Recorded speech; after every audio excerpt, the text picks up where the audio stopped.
Ever wondered what a business analyst really does in a company? Let's break it down in a simple way. Hi, I am from Business Analyst Academy, and if you are starting your BA career or preparing for interviews, this video is for you.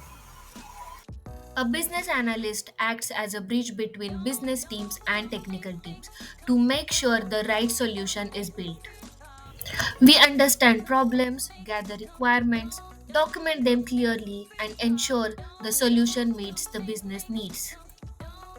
For example, if a bank wants a new login system, the PA folks talks to users, business teams, and technical teams to define exactly how it should work.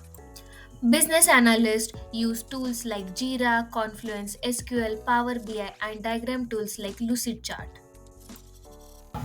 You don't need coding, but you do need strong communication, analytical thinking, and documentation skills.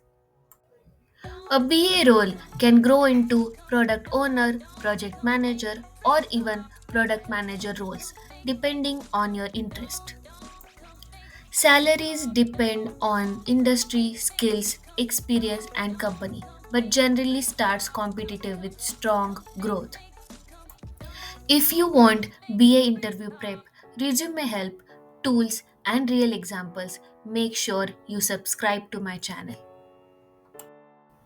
Let's build your career together. Like, share, and subscribe.